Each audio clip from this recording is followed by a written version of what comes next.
Bom dia, meus queridos alunos. Tudo bem com vocês? Tudo tranquilo?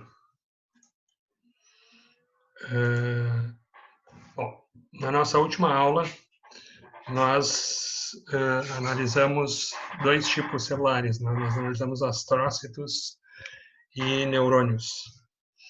Hoje a gente vai falar sobre alguns outros tipos celulares que a gente encontra no sistema nervoso. Vai falar sobre aspectos histofisiológicos deles, não é? E, e vai terminar os principais tipos celulares que a gente vai encontrar dentro do sistema nervoso. Lógico que vocês vão achar vários outros tipos, vão achar, por exemplo, glia de Bergman, astrócito, neurônio piramidal, célula de Golgi, tem vários outros tipos de células, neurônios ou glias um pouquinho diferentes, não é? Mas não se preocupem com isso, essas células a gente vai encontrar tanicitos, não é? A gente vai falar sobre essas células ao longo do curso, tá? Mas as principais células nós vamos comentar hoje, né? A gente termina hoje as principais células que compõem o sistema nervoso. Vai falar também um pouco sobre o sistema nervoso periférico. Então, o que a gente vai falar? Vai falar sobre a glia radial, sobre oligodendrócitos, microglia, ependimócitos e células do sistema nervoso periférico, tá bom? Bom, começando nossa aula, eu acho que uma coisa que é muito importante vamos colocar isso aqui pro lado aqui, né?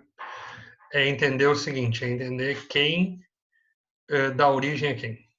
Então, nós já tivemos uma aula sobre embriologia do sistema nervoso, mas é importante saber que tipo de célula gera outro tipo de célula, tá? Ao longo do processo embrionário e também em vida adulta, se precisar gerar uma nova célula, não é? Que tipo de célula vai acabar gerando outra, tá? Bom, quando a gente começa o processo embrionário, lá no tubo neural, tá?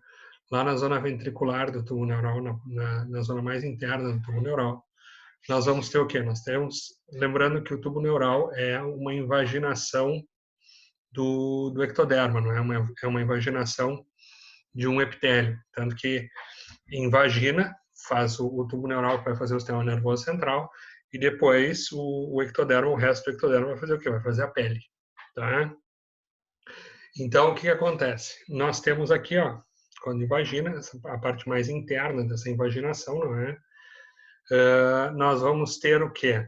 Nós temos células neuroepiteliais. É o primeiro tipo de célula, uma célula bem indiferenciada, assim, e são células tronconeurais. Tá? Destas células aqui, a gente já pode fazer o quê? Algumas dessas células já podem se diferenciar para neurônios. Então, esse é um fenômeno que vai acontecer. Algumas células desse epitélio aqui, né, essas células neuroepiteliais, algumas já podem passar para neurônios. Tá?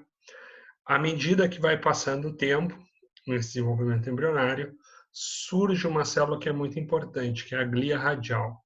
Tá? Essa glia radial, ela é uma glia que vai ligar, ela tem duas grandes características dela. Ela vai fazer o quê? Ela vai ligar desde a luz, não é, desse tubo neural até lá o final, não é, desse tubo neural, a parte mais dorsal desse tubo neural, tá? Então ela vai atravessar isso daqui e isso vai fazer um caminho para que os neurônios possam fazer o quê? Para que eles possam se localizar ao longo do sistema nervoso. Não pensem que os neurônios eles são colocados de qualquer jeito, né?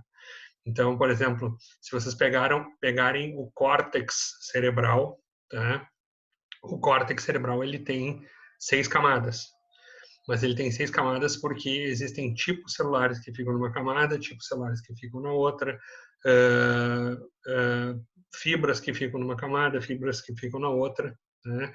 Então existe uma organização. Se vocês pegarem o o córtex cerebelar tem 3 camadas. Então, tem tipos celulares que ficam numa camada, outros tipos ficam na outra, e assim por diante. Tá? Então, assim, Os neurônios não são colocados ao acaso nas camadas. Não é, parou lá ou parou aqui, não. Existe toda uma programação para que os neurônios atinjam um determinado local e formem uma determinada estrutura, tá bom? Então, a glia radial ajuda muito no quê? Em levar estes neurônios, né, e levar essas células gliais até as suas estruturas e ajudar a formar o sistema nervoso. Ela dá uma orientação nesse sistema nervoso. Além disso, a glia radial é precursora de muitas células do sistema nervoso. Então, ela vai fazer o quê? Daqui para frente, a glia radial vai se transformar em muitas células do sistema nervoso. Então, ela é muito importante como uma grande célula precursora do sistema nervoso. Então, se vocês tiverem problemas com a glia radial, isso vai atrapalhar duas coisas. Qualquer coisa que lese a glia radial, que mate uma quantidade grande de glia radial, vai gerar dois problemas. Primeiro, eu não vou formar um número adequado de células.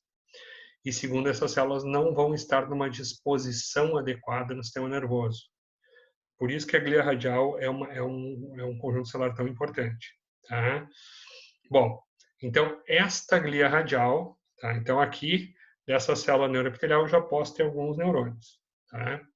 Esta glia radial, ela vai fazer o quê? Ela pode ter diferentes caminhos. Ela pode gerar células ependimárias, que é um tipo de glia que a gente vai ver daqui a pouco, né? Os ependimócitos. Tá? Ou ela pode gerar células progenitoras intermediárias, que são essas células em verde aqui. Estas células progenitoras intermediárias, elas podem fazer o quê? Elas podem gerar neurônios. Olhem só, essa glia radial, ela gera neurônios, ela produz neurônios. Ou seja, ela vai se transformar nessa célula progenitora intermediária e vai fazer o quê? E vai acabar gerando neurônios. Tá? Ou pode gerar células precursoras de oligodendrócitos. Essa célula precursora de oligodendrócito vai gerar um oligodendrócito. Não se preocupem que isso aqui tem uma série de fatores aqui que são responsáveis, são associados, não é? A essas transformações aqui que aparecem na figura, não se preocupem com isso. Tá? Então, voltando. Essa glia radial vai gerar células progenitoras intermediárias que podem gerar neurônios, precursores de células precursoras de oligodendrócitos, não é? As OPCs, não é? Que na sigla em inglês, e vão acabar gerando o quê? Vão acabar gerando oligodendrócito.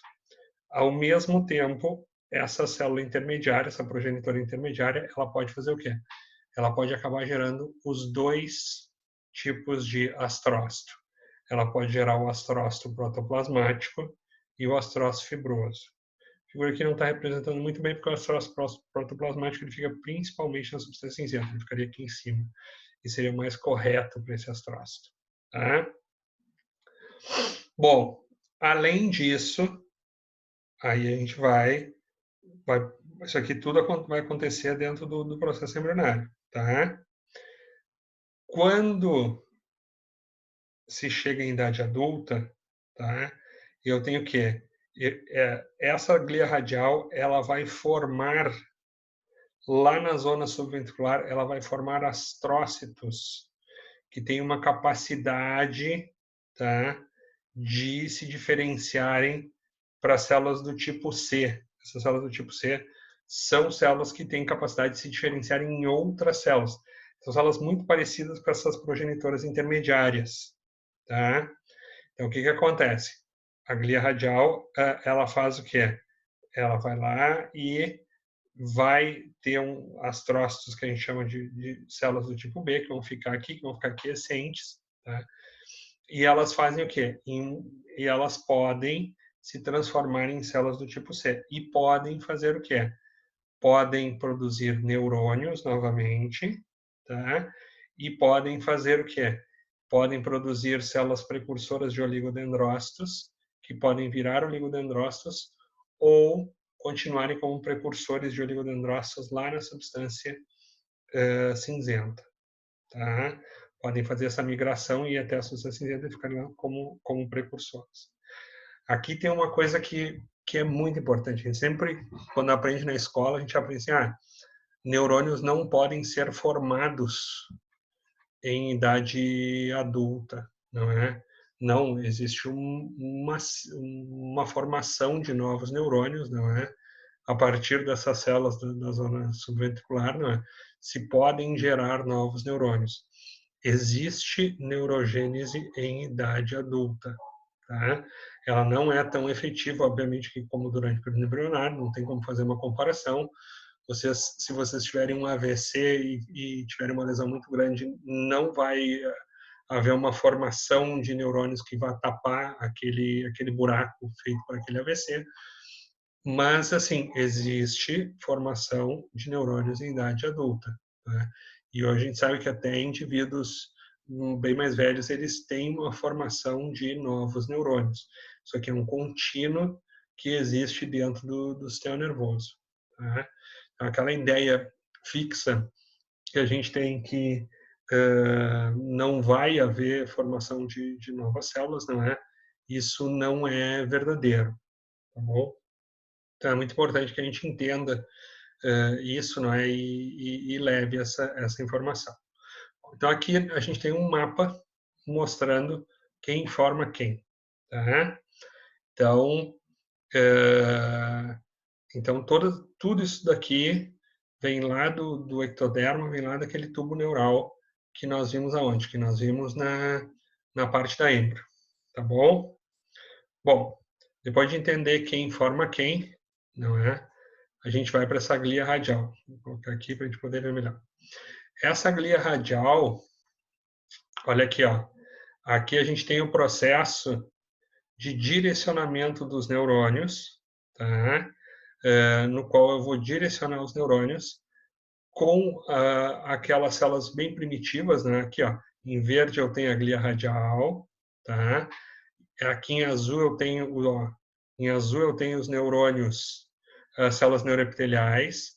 Em verde eu tenho a glia radial e em amarelo eu tenho os neurônios corticais maduros. Eu tenho o quê? Essa glia radial, ela está ajudando a fazer o quê? Ela está ajudando esses neurônios a migrarem e irem em direção ao córtex e formarem as diferentes camadas do córtex. Tá? Então, características dessa glia radial. Ela vem lá do tubo neural, tá? Depois ela deixa de existir no sistema nervoso, ela vai deixar de existir. Ela participa da construção do sistema nervoso central, tá? Ela faz o suporte à migração e o posicionamento dos neurônios nas camadas corticais. Ela vai ser a grande fonte de astrócitos e neurônios. E essas sinapses iniciais aqui, ela que vai orientar. Lembrando que as sinapses, a sinaptogênese, as ligações entre os neurônios, não é algo fixo. Então, o que acontece? Eu tenho sinapse, essa sinapse ela pode se retrair, deixar de existir durante algum tempo, outra sinapse pode vir no lugar.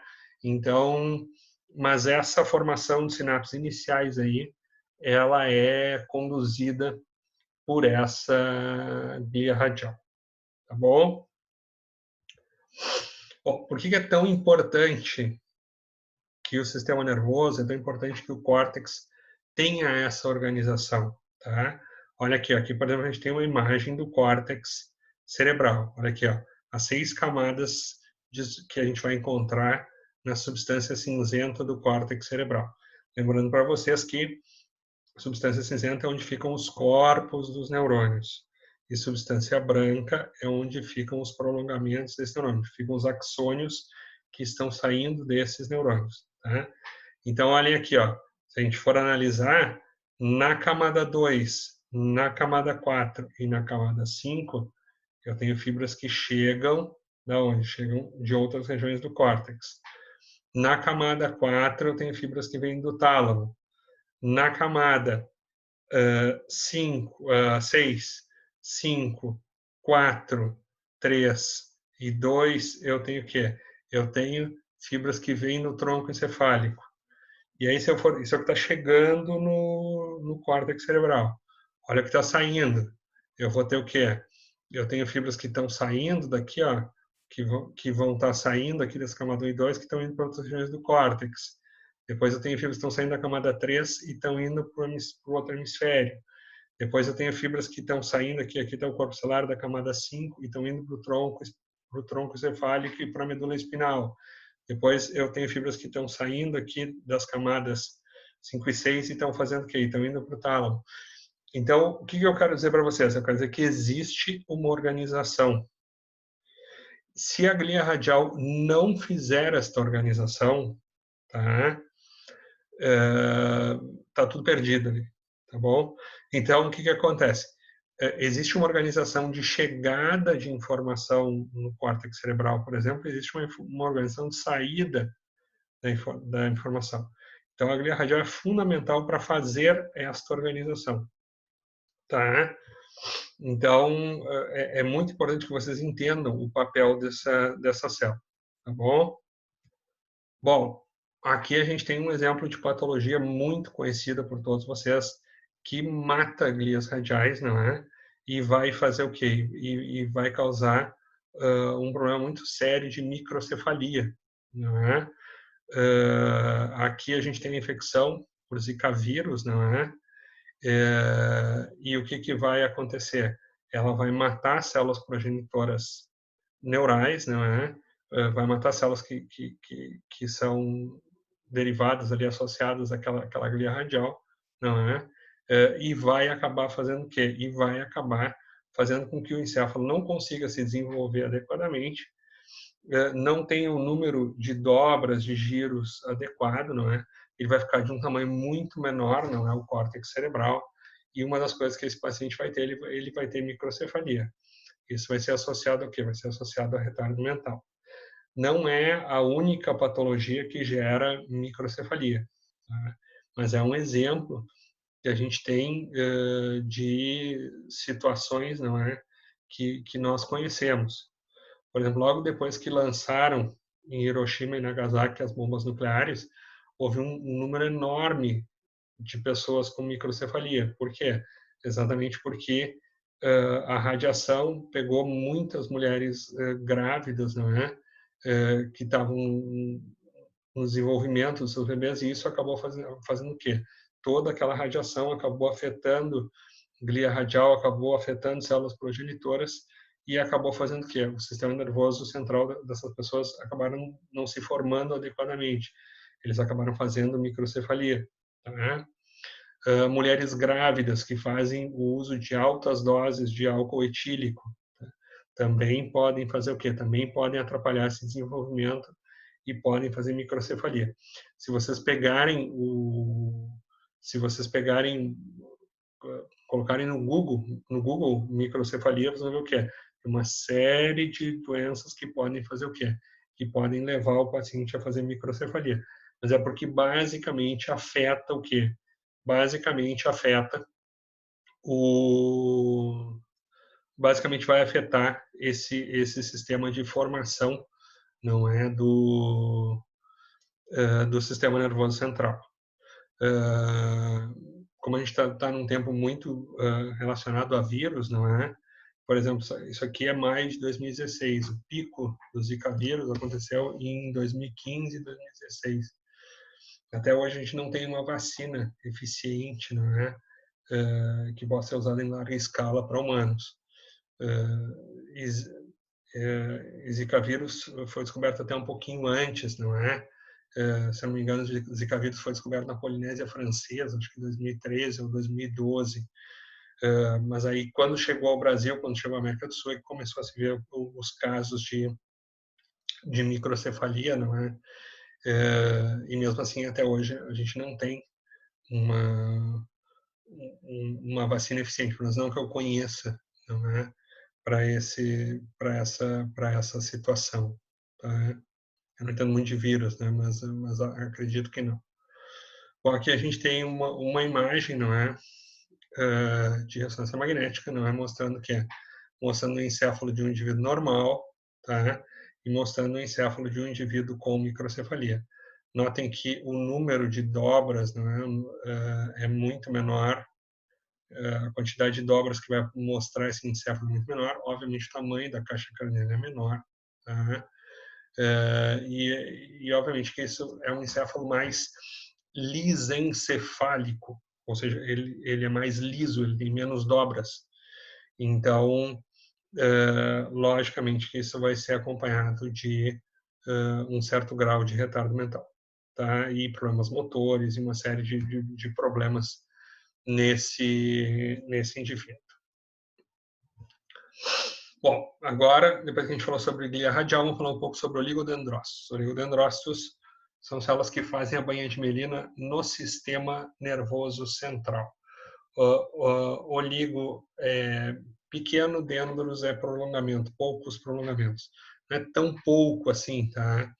Porque um oligodendrócito, ele faz o quê? Ele vai embainhar, pode embainhar até 50 neurônios, ou até mais de 50 neurônios. Então, aqui eu tenho um oligodendrócito e olhem os prolongamentos dele fazendo o quê? Embainhando vários neurônios. Não é? Então, aqui eu tenho esses oligodendrócitos. Esses oligodendrócitos vão gerar o que a gente chama de... podem gerar tumores, não é? Podem gerar gliomas, que geralmente são tumores bem agressivos, não é? E os gliomas, eles podem ser causados ou por tumores gerados a partir de astrócitos ou de oligodendrócitos. Nos oligodendrócitos, eles são chamados de oligodendrogliomas. Bom, vamos falar sobre uma outra célula agora, que é a microglia. Alguns chamam de micróglia. Tá? A microglia é interessante contar quem foram os descobridores da microglia. Na aula passada eu já falei para você sobre o Santiago Ramon y Cajal, que fez aquela obra muito interessante, não é? Sobre descrevendo o sistema nervoso central dos seres humanos e de vertebrados. Contei algumas histórias sobre ele naquela aula. Agora, inclusive, ele tá pequenininho aqui, colocado aqui no canto, numa imagem pequena, porque a gente não vai falar tanto dele. Na realidade, o Santiago Ramon y Cajal, ele tinha um colega dele que trabalhava, era um colega mais jovem, né, que trabalhava no laboratório dele, que era o Pío del Rio Ortega. Tá? Pío del Rio Ortega não tinha uma relação muito amistosa com Santiago Ramon y Cajal. Né? O Pío del Rio Ortega, inclusive, escreveu um livro, que é um livro muito legal. Não sei se eu tenho esse livro aqui. Deixa eu ver. Peraí.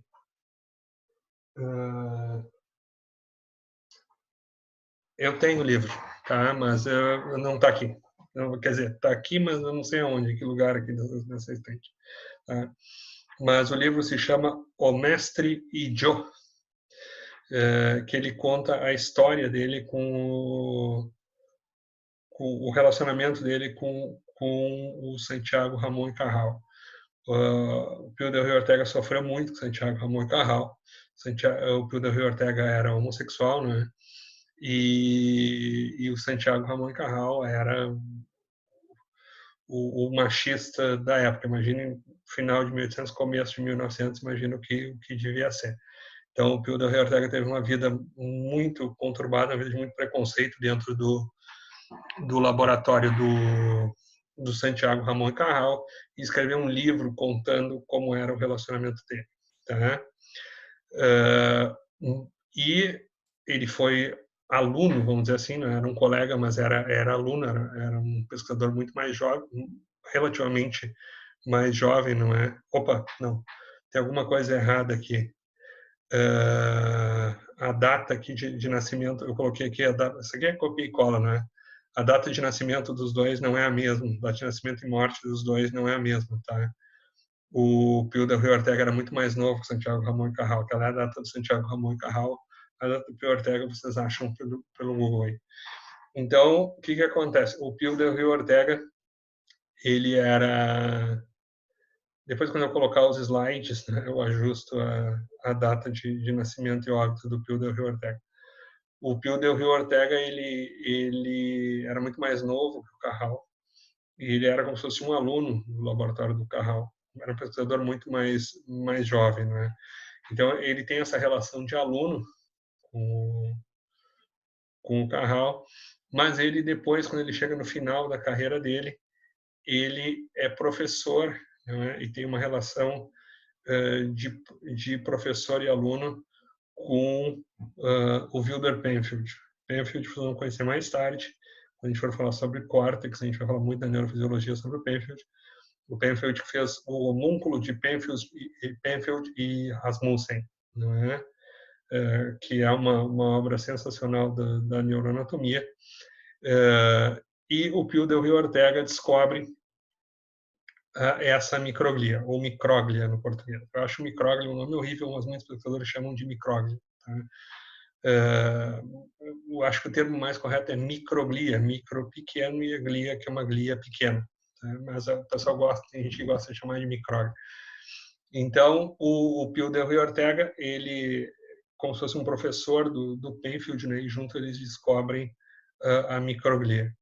É uma coisa muito legal, porque ele passa por dois grandes nomes. Um grande nome da neurohistologia, né, que era o Santiago Ramon y Cajal, e o Penfield, não é? Que é um grande nome da neuroanatomia, um grande nome da neurocirurgia. E o Pio del Rio Ortega, algumas coisas têm o nome do Pio del Rio Ortega. Vocês não têm algumas aulas de histologia, e nas aulas de histologia, algumas lâminas, não é? Elas foram paradas com a técnica de DRH. DRH é Del Rio Ortega. A técnica foi criada pelo Del Rio Ortega, no qual ele conseguiu ver a microglia.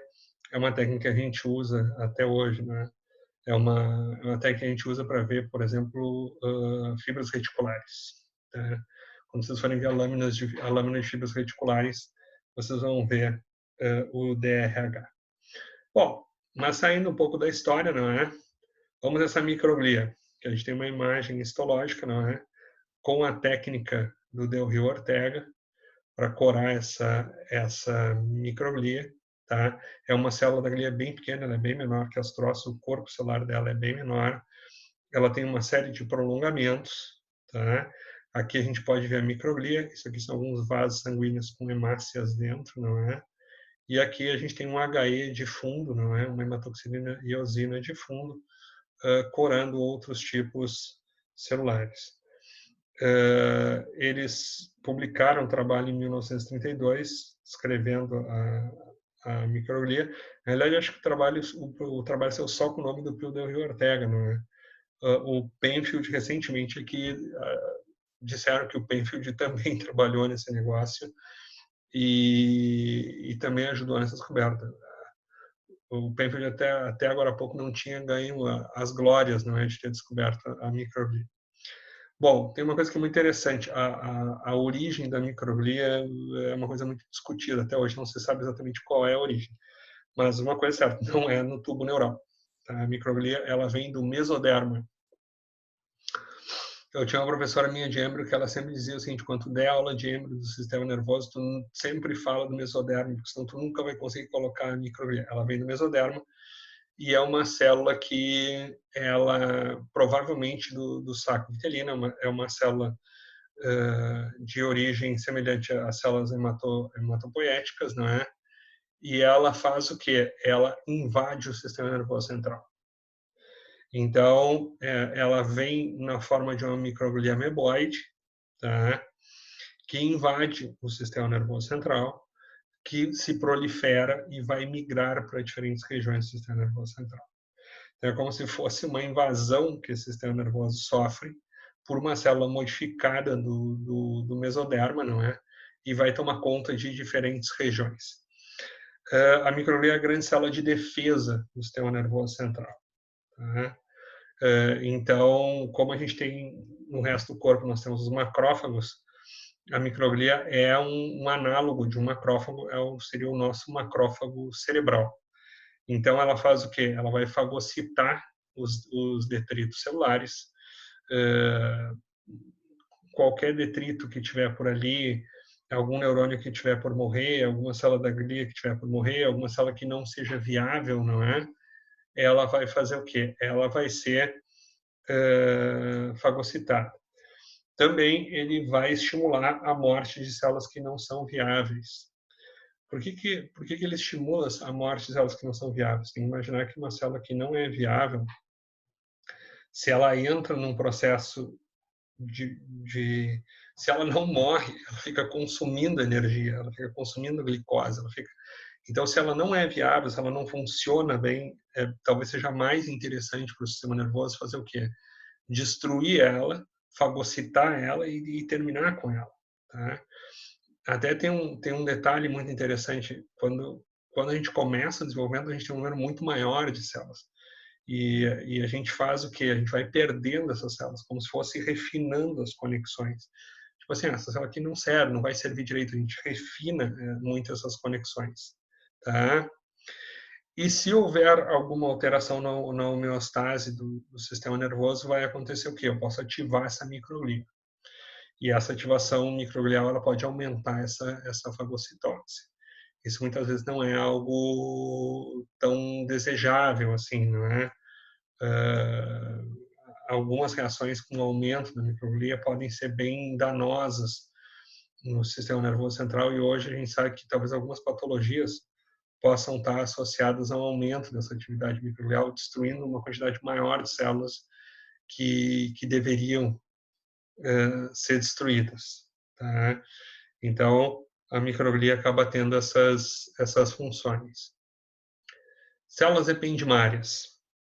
Células ependimárias, elas formam uma camada de células ciliadas, é uma monocamada. Essas células, essa é formada por é um epitélio simples, não é cúbico, se não me engano, não é? E eles vão fazer o quê? Essas células ependimárias vão revestir os ventrículos encefálicos, tá? Vão revestir os ventrículos laterais, vão revestir o terceiro ventrículo e vão revestir o quarto ventrículo. E também vão revestir o canal central da medula espinal. Qual é a grande coisa dessas células ependimárias? O que elas fazem que é tão importante? Tá? Essas células ependimárias, elas têm associações nos ventrículos com vasos sanguíneos, não é? E com a pia mater. A pia mater é a meninge mais interna, não é? Então, o que acontece? Essas células ependimárias se associam com essa pia mater e com os vasos sanguíneos que estão vindo dessa pia mater, não é? E vão formar uma estrutura chamada plexo coroide. Esses vasos sanguíneos que vêm da pia mater vão dar um substrato para quê? Para que essas células ependimárias consigam fazer o quê? Para que elas consigam produzir líquor, para que elas consigam produzir líquido cefalorraquidiano, produzir aproximadamente meio litro de líquor por dia. Tá? Lógico que esse líquor vai sendo tirado do encéfalo e vai sendo trocado 3, 4 vezes por dia, não é? Então, o que acontece? Ela vai produzir esse líquor para manter esse encéfalo em suspensão, tá? Para poder manter esse encéfalo como se ele estivesse flutuando dentro daquela caixa craniana, tá? Então, aqui, ó, isso aqui é uma imagem que a gente pode ver, é uma imagem corada com uma toxina de eosina do encéfalo humano. E aqui a gente pode ver o que é. Parece, isso aqui é uma região encefalotemporal, isso aqui é o hipocampo, vocês não viram essa região ainda, tá? Mas isso aqui é um plexo coroide nos ventrículos laterais, tá? Olha aqui, ó. Tudo isso aqui é o plexo coroide, tudo isso aqui é uma associação entre o quê? É uma associação entre essas células ependimárias, tá? E a meninge que tá recobrindo ali. Aqui, ó, em vermelhinho, isso aqui são vasos sanguíneos. Então, essas células ependimárias, elas vão recobrir toda essa região aqui, ó.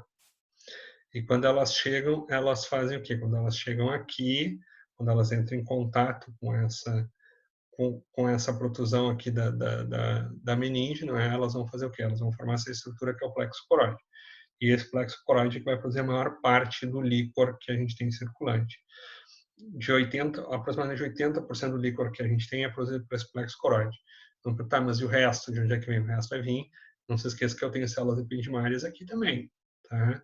Lógico, elas não estão associadas com um sistema vascular tão proeminente como é esse sistema que vem aqui da pia mater, não é? Mas elas são capazes de produzir um pouco de líquor também, tá? De líquido cefalorraquidiano também. Então, mais ou menos 20% vai ser produzido por essas células aqui. Então, a grande função dessas células ependimárias, né, também conhecidas como ependimócitos ou neuroglia epitelial, não é? É a produção desse líquor, tá bom? Então, é um tipo celular que é importante que a gente conheça. Aqui, ó, aqui a gente tem as células ependimárias, tá? E aqui é exatamente a união dessas células ependimárias aqui, ó, fazendo essa volta com o que é a união dessas células ependimárias com essa pia mater e toda a vascularização que essa pia mater é capaz de fornecer. Olha aqui, ó. Isso aqui tudo é vaso sanguíneo cheio de hemácia, tá? Corado, não é? E cortado e corado com hematoxina e eosina. Então, esses vasos sanguíneos, eles vão fornecer um substrato para que possa fazer o quê? Para que essas células ependimárias tenham um aporte de produtos, não é? Para poder fazer o quê? Para poder sintetizar esse líquor, tá? Então, isso é o plexo coroide.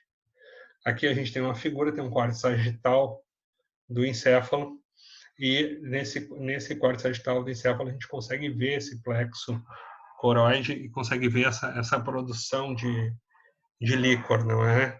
Então, se a gente der uma olhada aqui, ó, olha aqui, ó, aqui nos ventrículos laterais, aqui está o plexo coroide, nossa marcado em vermelho aqui, ó.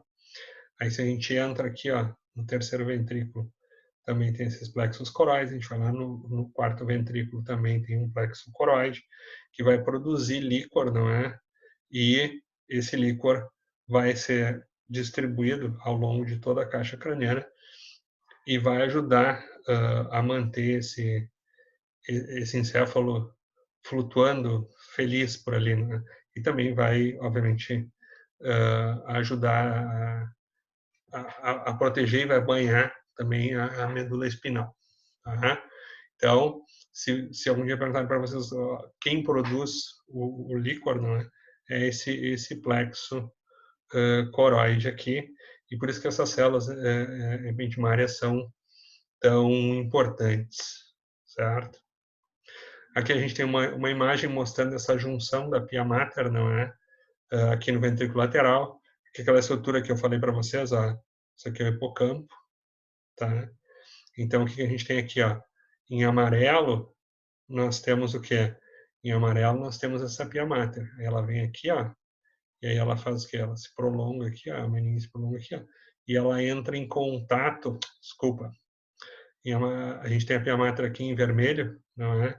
E aí ela faz o quê? E ela entra em contato com esse plexo coroide que está aqui em amarelo. Tá? E aí isso aqui vai formar o quê? Perdão, com esse epitélio aqui. Vou voltar de novo. Tá? Eu tenho aqui a pia mater, que vai entrar em contato com esse epitélio, tá? E que vai fazer o quê? E que vai formar esse plexo coroide aqui, ó, essa estrutura aqui. Tá? Então, é dessa maneira que funciona. E aqui, a mesma imagem, não é? É mais similar com o plexo coroide que a gente consegue ver no quarto ventrículo, não é? Aqui está o cerebelo, não é? Para cá dorsal, para cá ventral, não é? E esse plexo coroide que vai ficar aqui nesse quarto ventrículo, logo à frente da ponte aqui. Bom, glias do sistema nervoso periférico. Quando se fala em glias do sistema nervoso periférico, a primeira coisa que tem que lembrar é o seguinte: o sistema nervoso periférico não vem do tubo neural. O tubo neural forma o sistema nervoso central. Ponto importante, tá? Então, de onde vêm as células do sistema nervoso periférico? Vem da crista neural. Então, são células que vão sair daqui, não é? E vão migrar e vão acabar formando esse sistema nervoso periférico. As glias do sistema nervoso periférico também têm essa característica, os neurônios do sistema nervoso periférico também têm essa característica, não é? Eles não são formados nesse tubo neural. O tubo neural forma o sistema nervoso central e a crista neural vai formar o sistema nervoso periférico, não é? E o mesoderma vai formar a microglia, tá? Então, quando a gente fala em formação do sistema nervoso central, tem que lembrar isso, isso é um ponto importante, isso é um ponto relevante. Tá? Agora, para entender glia do sistema nervoso central, tem que entender o seguinte, do sistema nervoso periférico, desculpa, tá? Tem que entender como o sistema nervoso periférico é dividido. O sistema nervoso periférico ele é dividido em sistema nervoso sensorial e sistema nervoso autônomo. O sistema nervoso sensorial é aquele sistema que faz o quê? Aquele sistema que traz a informação sensorial até a medula espinal, por exemplo. Vou dar um exemplo para vocês. Eu pego e faço o seguinte, eu queimo a minha mão. Então, eu tenho que fazer o quê? Eu tenho que estimular uma fibra na ponta do dedo e essa fibra tem que levar a informação de dor até a minha medula espinal. Isso é um sistema nervoso sensorial. Mas não é só informação de dor, leva informação também de quê? De tato, de frio, de calor, de cócegas, tá? Então, isso é um sistema nervoso sensorial que está chegando até essa medula espinal, tá? E eu tenho fibras do sistema nervoso autônomo. O sistema nervoso autônomo vai ser dividido em sistema nervoso simpático, sistema nervoso parasimpático e sistema nervoso entérico. O sistema nervoso simpático e parasimpático é muito abordado na neurofisiologia. Eu vou falar só algumas coisinhas em simpático e parasimpático para vocês, algumas coisinhas básicas, tá?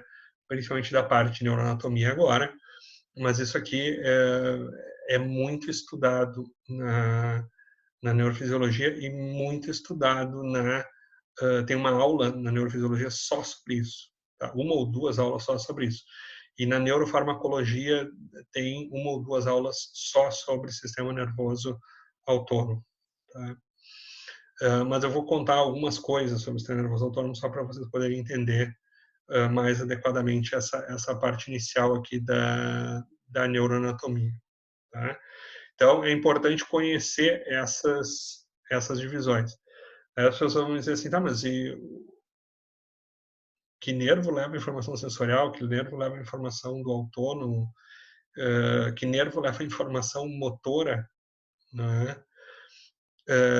Então, assim, ó,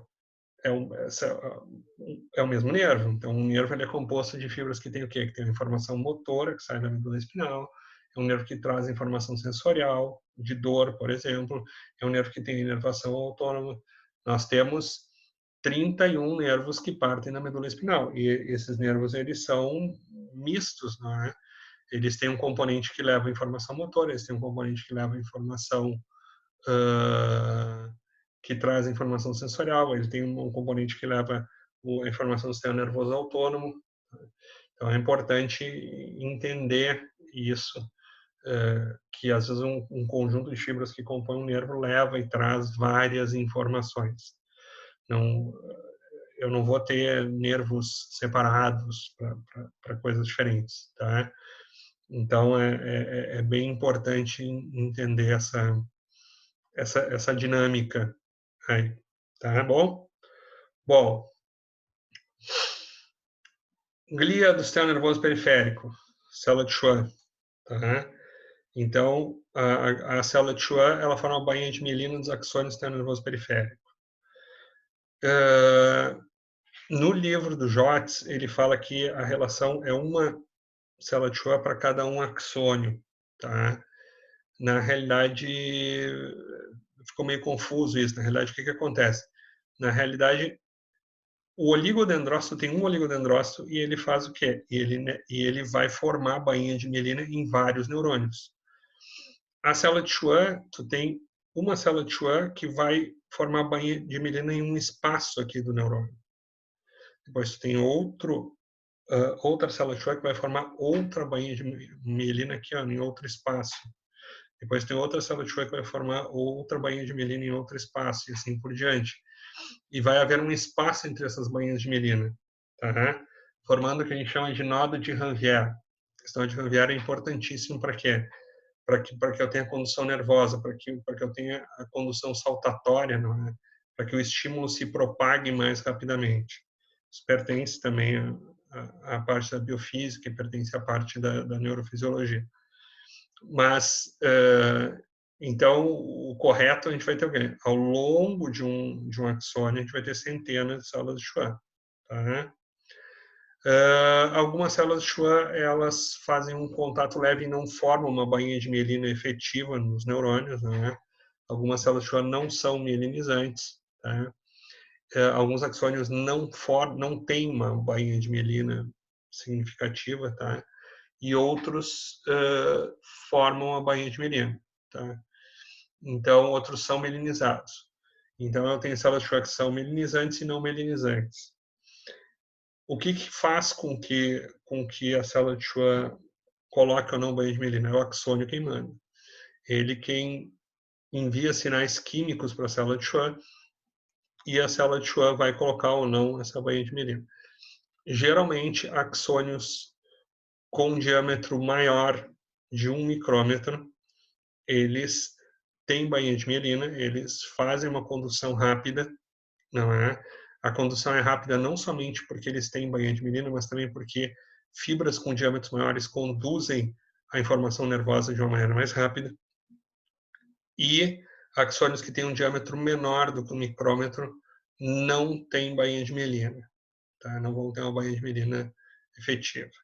Então, isso é importante, a gente tem que entender que tem células de Schwann que formam e tem células de Schwann que não formam essa bainha de mielina. E entender que a gente tem axônios que são mielinizados e axônios que não são mielinizados nesse sistema nervoso periférico. Tá? Bom, aqui, ó, células satélite. O que acontece? No sistema nervoso periférico, existem células que o soma delas, o corpo delas fica fora, fica em gânglios. Tá? O que é o conceito de gânglio? Gânglio é um conjunto de neurônios fora do sistema nervoso central. Por isso que existem estruturas anatômicas, por exemplo, a gente fala em gânglios da base. Gânglios da base é um termo errado. O termo correto é núcleos da base, porque é um conjunto de neurônios que fica dentro do sistema nervoso central. Então, a definição para neuro de gânglios é o quê? É um conjunto de neurônios que fica fora do sistema nervoso central. Tá? Então, se esse conjunto fica fora, ele tem que ser protegido por células gliais. Tá? Ou pelo menos deve ser protegido por células gliais da melhor maneira possível. Então, o que acontece? Aqui, a célula de Schwann protege uma boa parte dos neurônios com o quê? Protege o axônio desses neurônios. Tá? Faz uma capa de lipídios e glicoproteínas, não é? Que faz o quê? Uma grande capa de gordura, não é? E glicoproteínas que vai fazer o quê? Que vai proteger e vai ajudar na condução do estímulo nervoso desse axônio. Mas esses neurônios que estão fora, que estão nesses gânglios, quem protege o soma deles? Quem vai proteger essa região tão importante aqui? Não é? Quem protege esse soma são as chamadas células satélites. O que são essas células satélites? São células gliais que a gente vai encontrar no gânglio, que vai encontrar em volta desse corpo celular. Tá? Então, nessas células satélites nós temos uma unidade. A unidade, olha o nome da célula, células satélites. Então, eu tenho um neurônio e tenho várias células que orbitam ele. Por isso que o nome é célula satélite, como se fosse um satélite. Tá? Quantas células satélites tem? Depende do tamanho do neurônio. Quanto maior for o neurônio, maior é a quantidade de células satélites. Então, a quantidade de glias satélites é diretamente proporcional ao tamanho do soma neuronal. Quanto maior for o soma desse neurônio, quanto maior for o corpo desse neurônio, mais glias satélites eu vou ter. Tá? Essas células, elas têm junções que são chamadas de junções gap. O que são junções gap? Olhando para minha mão aqui, ó, eu tenho a membrana plasmática de um neurônio e tenho a membrana plasmática de outro, tá? E essas membranas plasmáticas, perdão, tem a membrana plasmática de uma célula glial e a membrana plasmática de outra célula glial, tá? E existem conexões que juntam essas células. Essas conexões são chamadas de junções gap. É como se fossem, se vocês olharem uma figura de uma conexão gap, uma junção gap, é como se são complexos proteicos, tá? Que são formados de conexons. e são dois conexons. Eu tenho um conexo numa célula e um conexo no outro. E eles se juntam, esses conexons. E esses conexons são formados por conexinas, por partes deles. Tá? Então, essa junção gap, ela faz isso aqui. Ó. Ela se fecha ou se abre. Quando ela se abre, uma célula se comunica com a outra. Tem um fluxo iônico ali.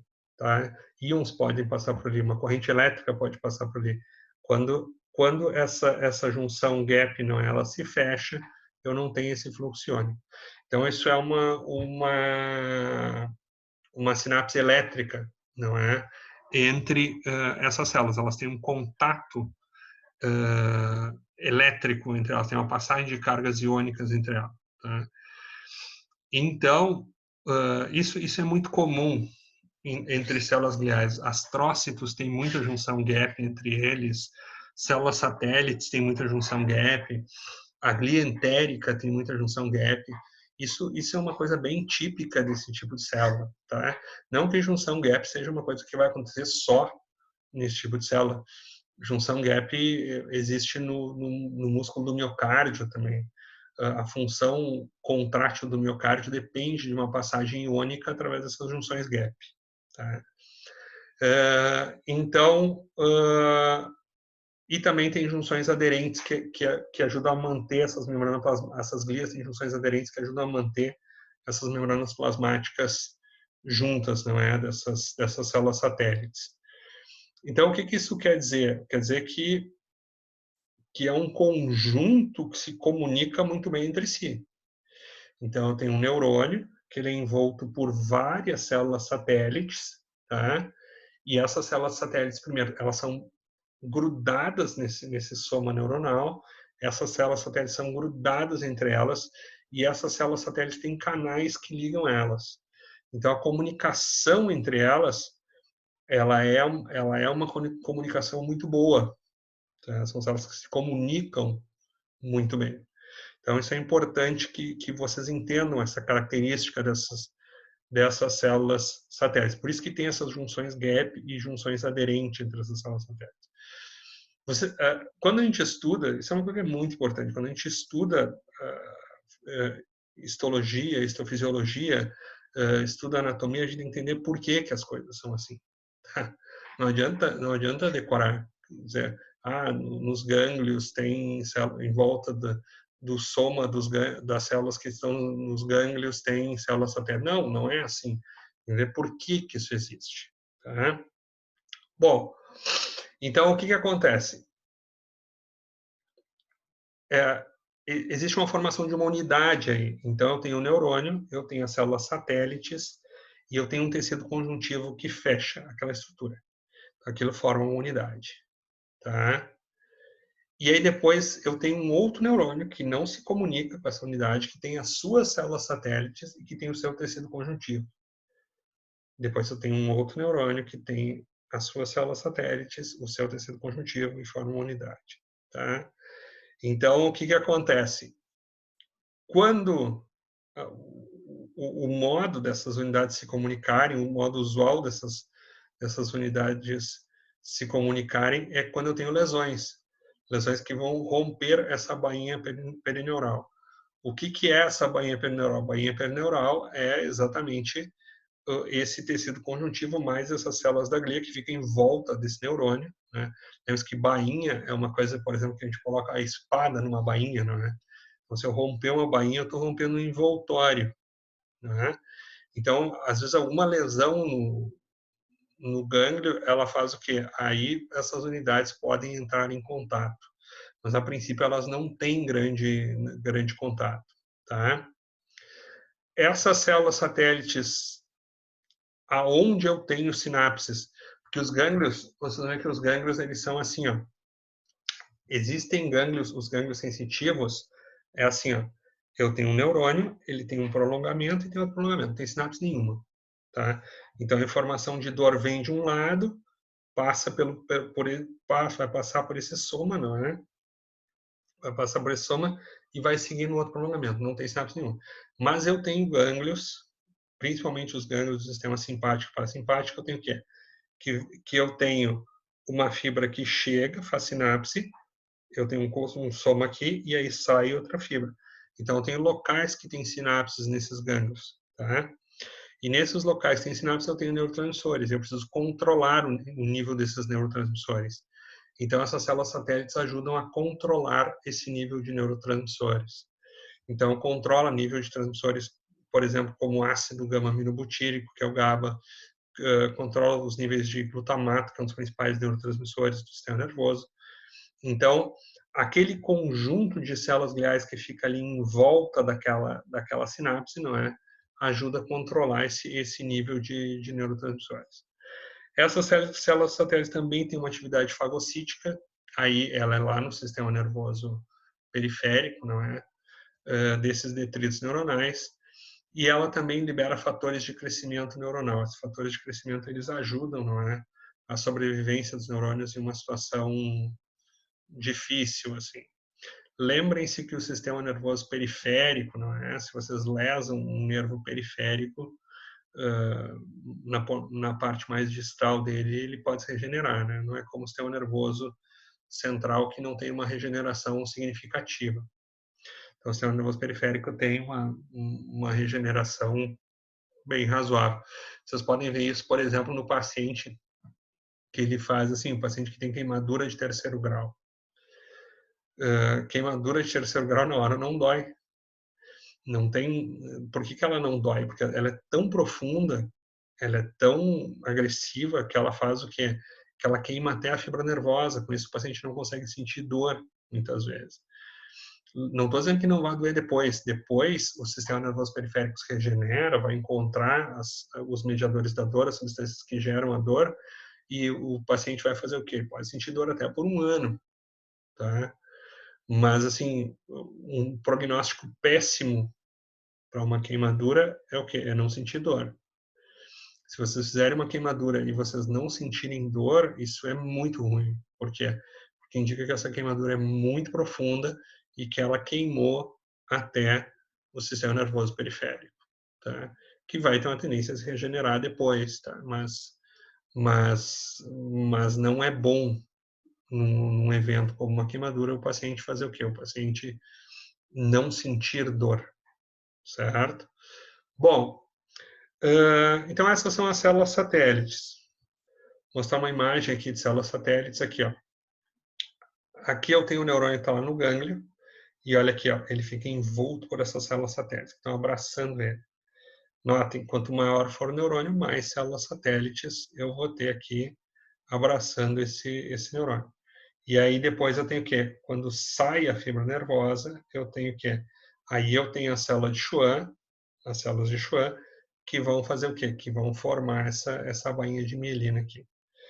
Então, o soma neuronal, o corpo desse neurônio, tá? Ele vai ser o quê? Ele vai ser envolto por células satélites, tá? Enquanto que o axônio, o prolongamento desses neurônios, não é? Vai ser envolto por quê? Vai ser envolto por células de Schwann. Tá? Isso é muito importante que a gente entenda essa diferença. Os alunos não sabem aonde fica a célula satélite. Fica em volta do corpo, fica em volta do soma do neurônio no sistema nervoso periférico. E a célula de Schwann fica o quê? Fica em volta do prolongamento, tá? Bom, aqui nós temos uma comparação entre, vou puxar aqui a minha imagem para cá. Nós temos uma comparação entre o sistema nervoso central e o sistema nervoso periférico. Olha o sistema nervoso central. Eu tenho bainha de mielina, tá? Eu tenho um intervalo entre a bainha de mielina, eu tenho o nó de Ranvier. A célula que faz essa bainha de mielina é quem? É o oligodendrócito. Então, eu tenho um oligodendrócito fazendo a bainha de mielina de vários neurônios, certo? Tá? Aqui, ó, eu não vou ter uma grande proteção desse soma neuronal, desse corpo desse neurônio. Tem principalmente astrócitos aqui em volta que vão fazer o quê?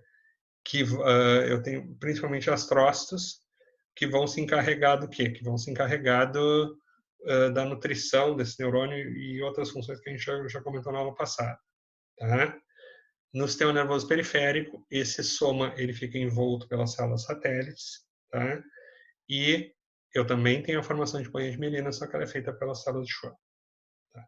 Alguns chamam de células de Schwann. Tá? Acho que o nome mais correto é células de Schwann, mas enfim, tá? É uma discussão semântica que a gente pode encontrar. Tá? Seguindo. Aqui, ó, o neurônio sensitivo e o neurônio motor.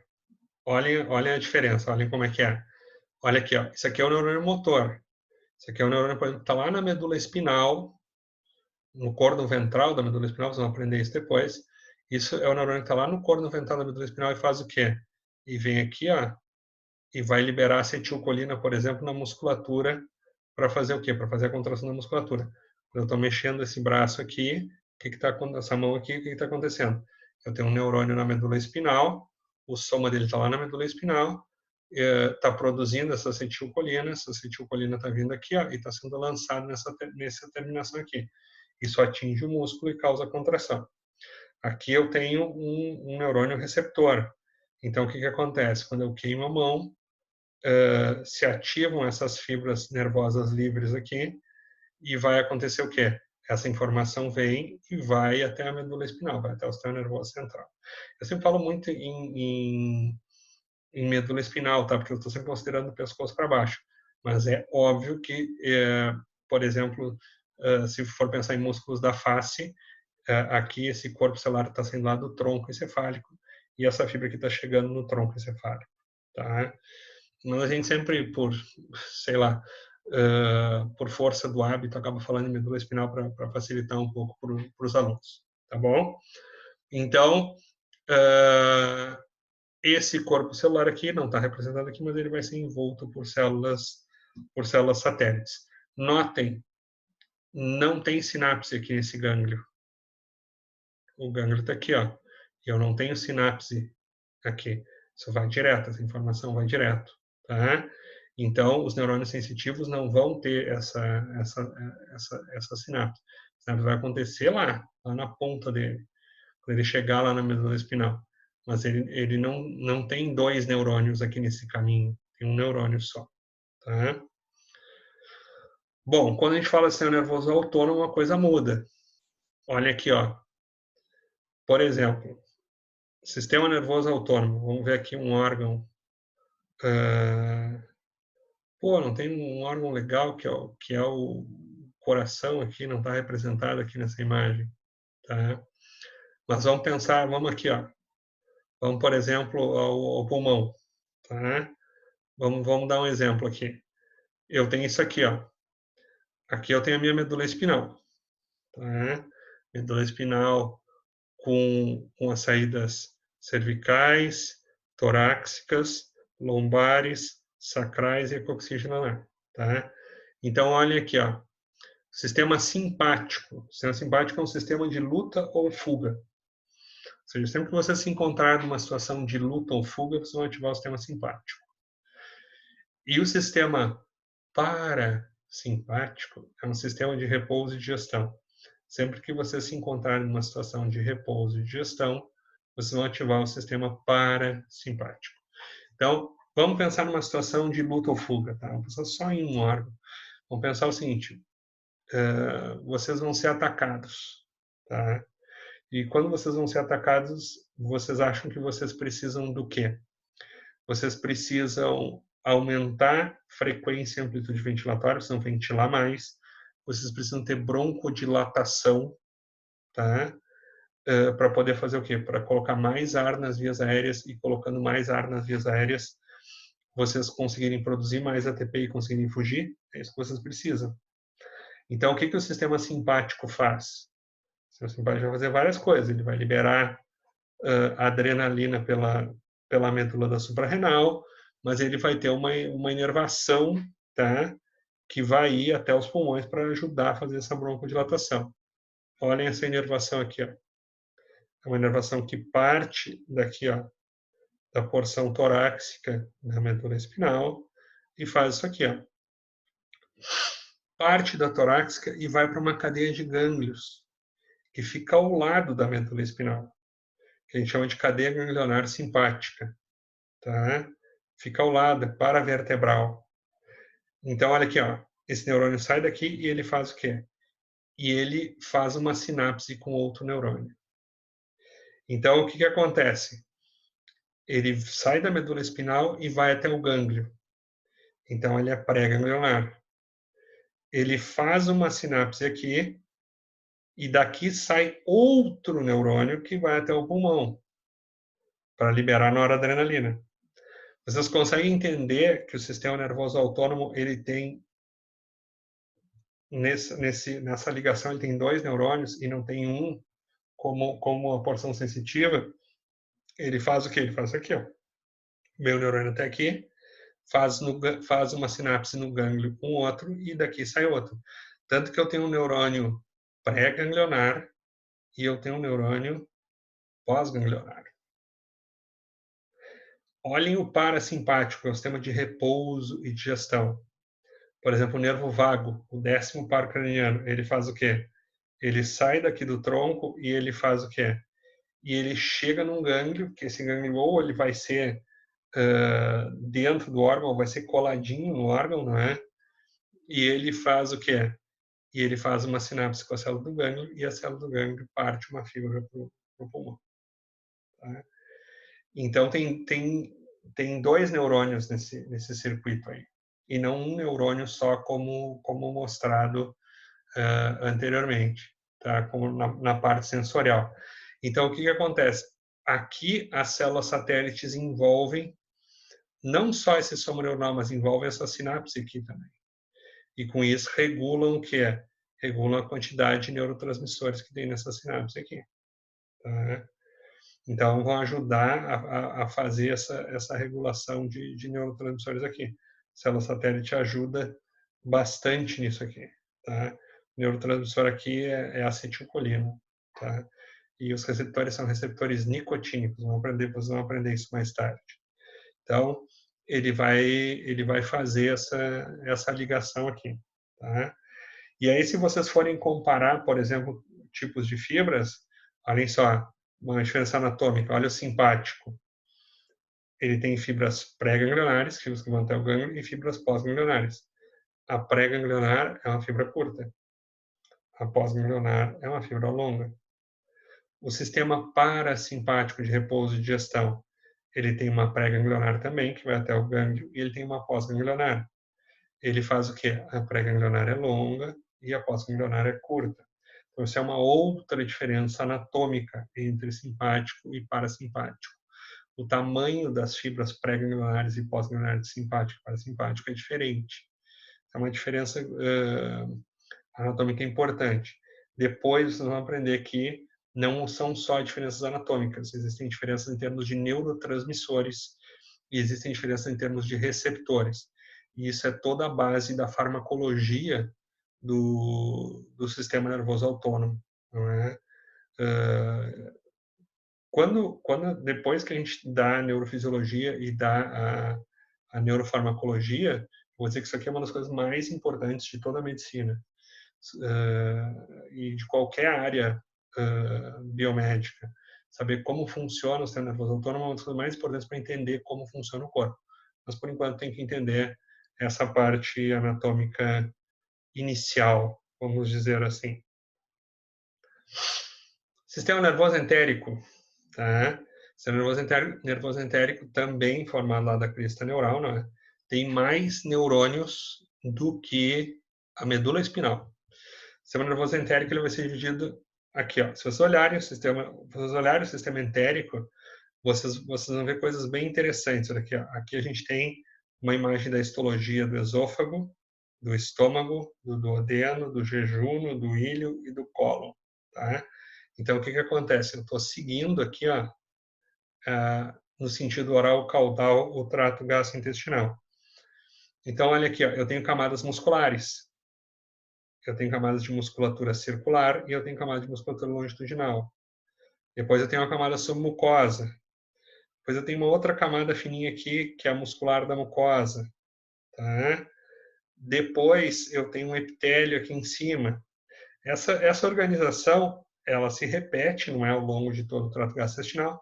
É lógico que vão haver variações. Por exemplo, aqui, ó, quando vocês chegam no intestino delgado, eu aumento o número de vilosidades, tá? Por quê? Porque a principal região de absorção no trato gastrointestinal é o intestino delgado. As pessoas às vezes acreditam que o estômago absorve muitas coisas, o estômago não absorve quase nada. Então, eu preciso aumentar o número de vilosidades para fazer o quê? Para aumentar minha área para absorver mais aqui no intestino delgado, tá? Quando eu vou, por exemplo, aqui, ó, quando eu vou analisar, por exemplo, o esôfago ele tem um epitélio estratificado, tem várias camadas de células aqui nesse epitélio. Por que eu tenho que ter várias camadas de células? Tem que ter várias camadas de células por dois motivos. Primeiro, vocês comem um pedaço de frango, não é? Com osso, aquele pedaço sai arrastando aqui. Eu tenho que ter várias camadas de células para poder arrancar algumas células e não lesar. Outra coisa, o esôfago tem um vizinho que é péssimo, que é o estômago, que produz ácido clorídrico. Então, ele precisa ter uma camada, um epitélio com várias camadas de células para proteger. Então, é lógico que essa estrutura ela vai mudando, não é? Um pouco. Mas quando a gente pensa em termos de sistema nervoso, olha o que acontece. Eu tenho aqui, ó, um conjunto de neurônios e de células gliais que ela faz o quê? Eu tenho um conjunto de neurônios e células gliais que fica entre as camadas musculares. Tá? Esse conjunto de células é chamado de plexo mioentérico. Mio de músculo, entérico de sistema digestório. Tá? E sistema digestório não é digestivo, senão eu teria que chamar os outros sistemas de respirativo, circulativo e assim por diante. Tá bom? Então, o que acontece? Eu tenho uma camada eu tenho um conjunto de neurônios aqui, que é um plexo mioentérico, um plexo que fica entre as camadas musculares. Tá? Ou também conhecido como plexo de Auerbach. O nome dele é plexo de Auerbach também.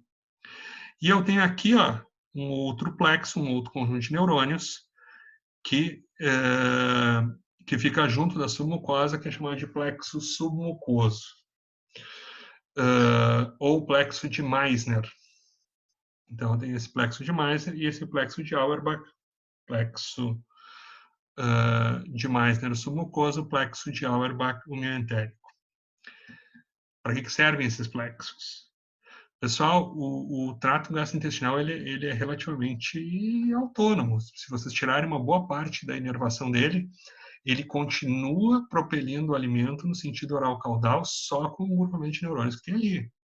Tá? Lógico que nós temos uma inervação que vem da medula espinal, lógico que nós temos uma inervação que vem pelo nervo vago, que é muito importante, mas assim, ó, se vocês cortarem essa inervação, funciona razoavelmente bem, tá? O trânsito no trato gastrointestinal vai funcionar razoavelmente bem. Então, esse grupamento de neurônios, ele consegue manter o movimento no sentido oral caudal. Então, significa que tem muita comunicação entre esses neurônios e significa que tem muita comunicação também entre as células da glia que tem ali. Tem uma organização muito grande para manter esse fluxo que tem por ali, tá? Lógico que a gente vai estudar isso muito melhor lá quando for estudar digestório. A gente volta e estuda essas interações do sistema nervoso entérico muito na fisiologia do sistema digestório. Mas agora você tem que saber que existe um plexo de Meissner, que existe um plexo de Auerbach. E aí, vamos pensar de uma maneira bem simples. O que o plexo de Auerbach controla? Pensem comigo. Se ele fica entre duas camadas de músculos, ele não vai controlar esses músculos e controlar a movimentação ao longo do trato gastrointestinal? Então, o plexo de Auerbach, ou plexo mioentérico, controla a movimentação ao longo do trato gastrointestinal. E o que o plexo de Meissner controla? Que fica junto da submucosa, tá? E vai ficar junto dessa submucosa, e aqui eu tenho uma série de glândulas que vão lançar secreções. Ele controla o envio de secreções no trato gastrointestinal. Ele vai controlar a quantidade de muco, a quantidade de bicarbonato que é lançada, vai ajudar a controlar enzimas digestivas que são lançadas ali por aqueles epitélios. Então, se vocês me perguntarem assim, o que controla o plexo de Auerbach no entérico? Musculatura. O que controla o plexo de Meissner, o submucoso, controla o quê? Controla as secreções. Tá? Bom, mas assim, ó, se tem neurônios ali, e assim, ó, e a quantidade de neurotransmissores e receptores que tem no sistema nervoso entérico é praticamente a mesma, tá? Eu tenho uma variedade de neurotransmissores, uma variedade de receptores idêntica no sistema nervoso entérico com a que eu tenho no encéfalo, tá? Então eu tenho que ter glias ali. Essa glia entérica, apesar dela ter vindo lá da crista neural, ela não é como um astrócito, não é, que vem do tubo neural, que vem do ectoderma, do tubo neural. A crista neural também vem do ectoderma, tá? Mas ela não é do tubo neural, ela vem da crista, né? Ela é muito semelhante aos astrócitos. Ela também está interligada por junções gap, então ela forma o que a gente chama de um sensício funcional, ou seja, várias glias podem funcionar juntas por uma passagem de corrente elétrica. Tá? Sensício é um conjunto de células que funciona junto. Tá? O coração é um sensício, quando a gente tem um sensício funcional. Tá? Quando a gente tem um batimento cardíaco, eu não posso ter algumas células se contraindo e outras não. Tem que ter um ventrículo se contraindo de uma forma coordenada, não é as células todas juntas, as células musculares do miocárdio se contraindo todas juntas. Então, quando eu disparo as células, quando uma informação passa pelas células gliais, não é? Ela pode pegar várias células gliais de uma forma coordenada. Então, essa glia entérica, ela tem essas junções gap para funcionar como um sensício funcional. Elas têm estruturas similares aos pés sugadores dos astrócitos. Se vocês se lembrarem, os pés sugadores eram aquelas estruturas que buscavam nutrientes no vaso, não é? E levavam esse nutriente até o neurônio, para que esse neurônio pudesse se alimentar, pudesse ter uma fonte energética. Existem várias classificações para essa glia, tá? Não quero que vocês saibam isso nesse momento. Existe a classificação glia tipo 1, tipo 2, tipo 3, tipo 4, mas assim, não é o momento a gente está começando a estudar, eu não quero essa histofisiologia tão detalhada. Até eu acho que já está muito detalhado, tá? Mas não é o momento disso. Essa célula glial, ela, como muitas células gliais, como as trócitos fazem, não é? Auxilia na síntese e degradação de neurotransmissores e receptores, tá? E tem uma outra coisa, elas também se projetam para o epitélio e vai estimular a proliferação do epitélio e a adesão dessas células epiteliais.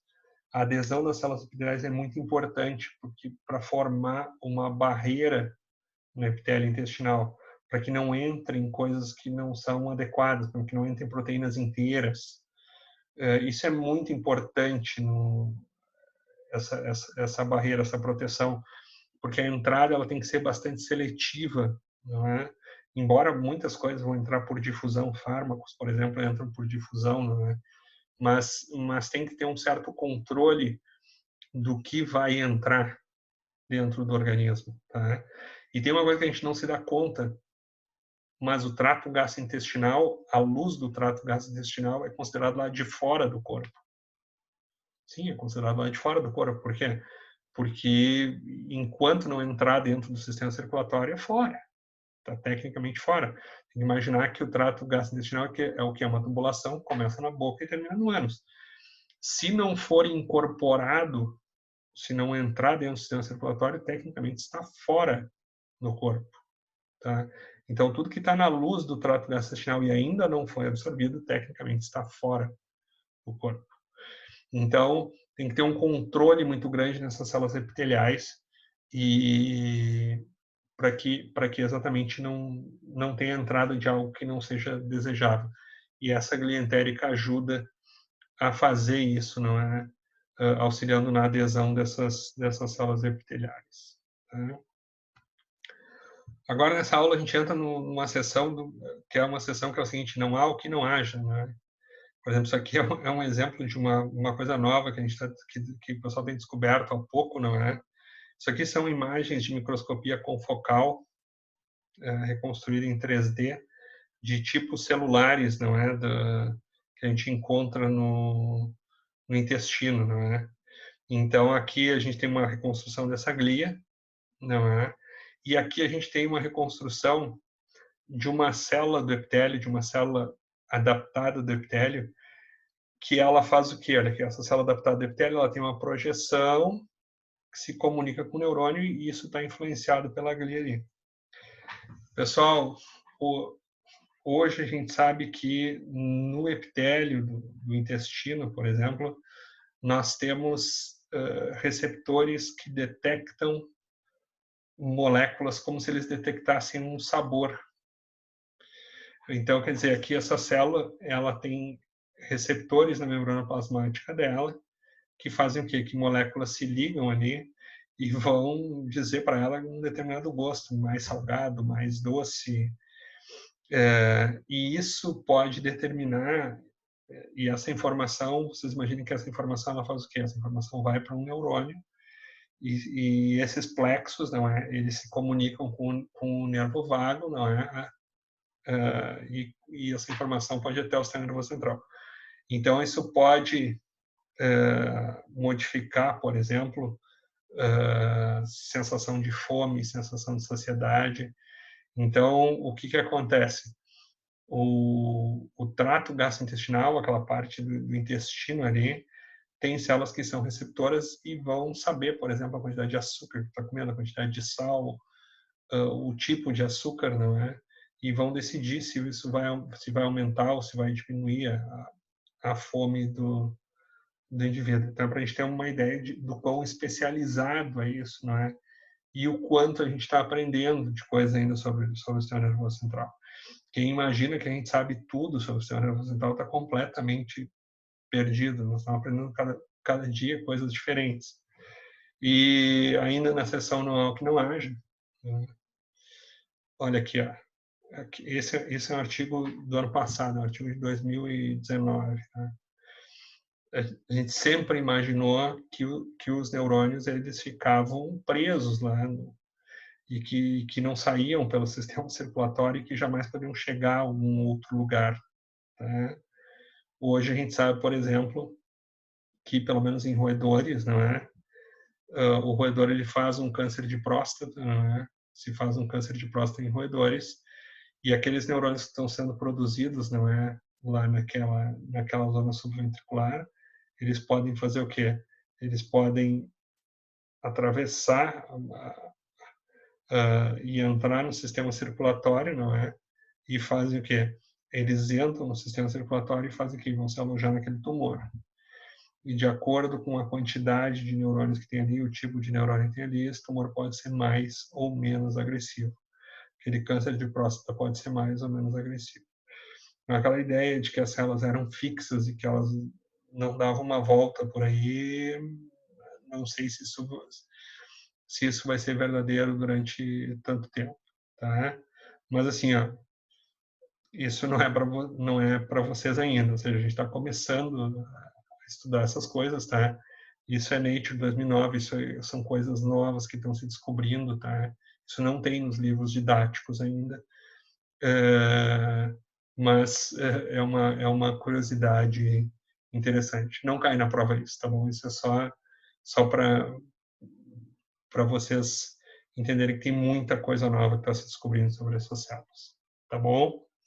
Pessoal, eu acho que assim, em termos de células do sistema nervoso, a gente já cobriu uma boa parte, a gente já entende uma boa parte dessas células e eu acho que daqui a gente pode prosseguir com muita calma e com muita tranquilidade.